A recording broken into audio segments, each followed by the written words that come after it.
Deg-degan banget sepanjang film, emosi, nangis, sedih, seneng, semuanya campur aduk. Hai Besti, balik lagi di Warawiri bareng Lia.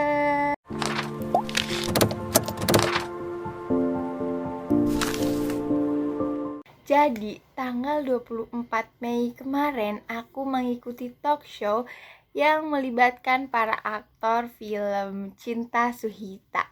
Selama talk show, para aktor membahas secara singkat tentang plot dan tema utama film Cinta Suhita, namun informasi yang diberikan terasa cukup terbatas dan saya ingin mengetahui lebih banyak tentang alur ceritanya.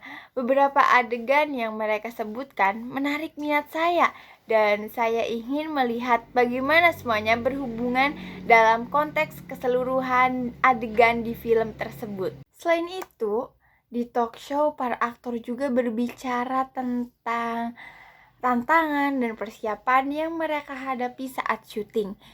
Mereka membagikan beberapa insight menarik tentang bagaimana mereka memerankan karakter-karakter dalam film dan berinteraksi satu sama lain.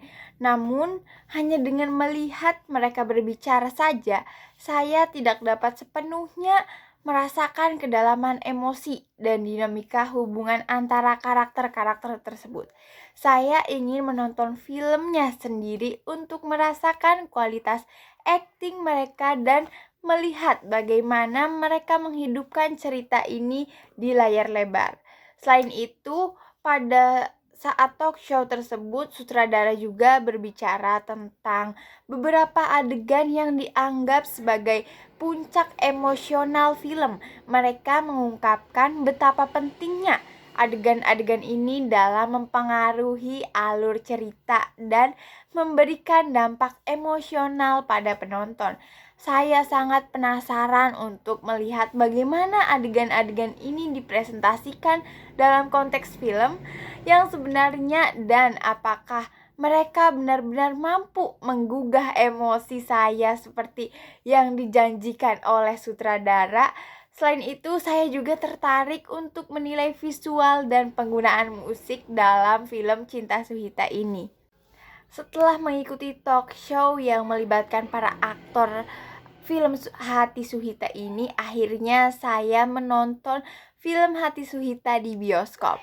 Hati Suhita ini diawali dengan perjodohan Gus Biru, seorang putra tunggal pemilik pesantren Al Anwar, dengan Alina Suhita. Namun, Gus Biru tidak benar-benar menikahi Suhita karena cinta, melainkan hanya untuk mengikuti keinginan kedua orang tuanya. Karena Gus Biru memiliki wanita lain yang diidamkan, yaitu Ratna Rengganis. Coba kalian bayangkan menikah dengan seorang yang mencintai wanita lain. Itu sakitnya luar biasa.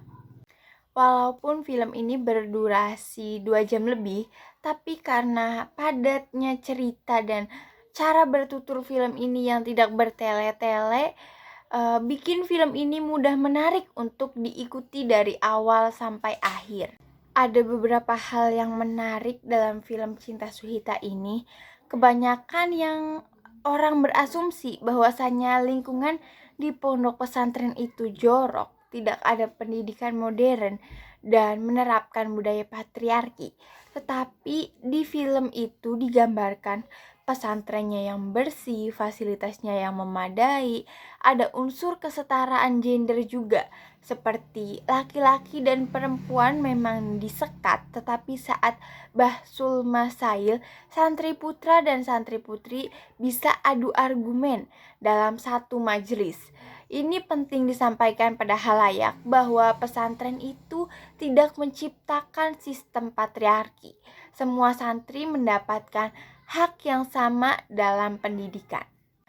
Akting para pemainnya juga yang bagus, apalagi aktor aktris senior kayak Slamet Raharjo, Widyawati, Desi Ratnasari bisa sesuai dengan pemain lainnya. Di awal penonton udah dibikin greget karena setelah Gus Biru dan Suhita menikah, Gus Biru bilang kalau dia gak mencintai Suhita dan tidak ingin menyentuh Suhita walaupun mereka satu kamar.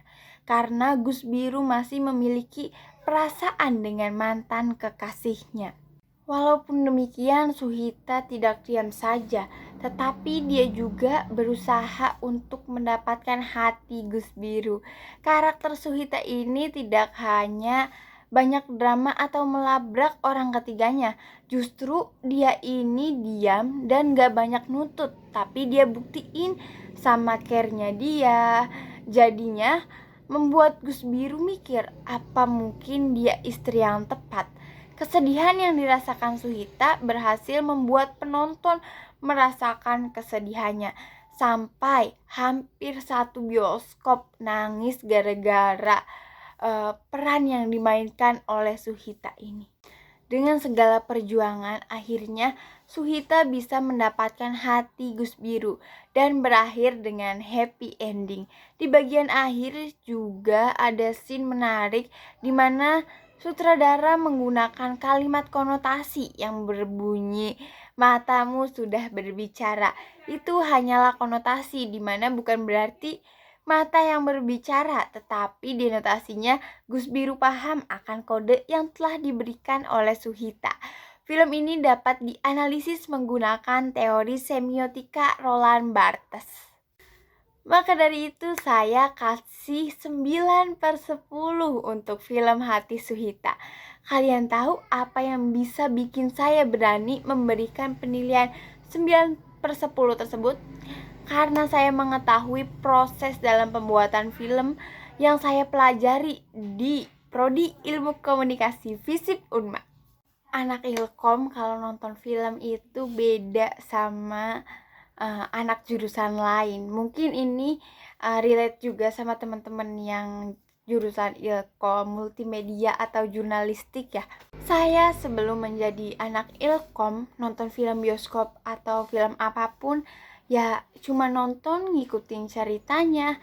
Tapi setelah saya belajar menjadi anak Ilkom, pas nonton film nggak cuma menikmati cerita dan ikut terbawa di dalamnya, tetapi saya juga membayangkan dari pembuatan konsep storyboardnya, pengambilan videonya, budget yang dikeluarkannya. Apalagi di film Suhita ini kan pengambilan videonya keren-keren dan ada pengambilan video yang dari awal gerbang sampai menuju ke pernikahan Suhita itu. Dan itu kebayang lumayan sulit dari pembuatan konsep, pengambilan video, pengeditan sampai hasil yang sebagus itu. Kira-kira selanjutnya saya mereview film apa lagi ya? Boleh tulis di kolom komentar untuk rekomendasi film kalian buat saya review di video selanjutnya. Dan jangan lupa juga like, comment, subscribe di akun ini. And see you di review film selanjutnya. Bye.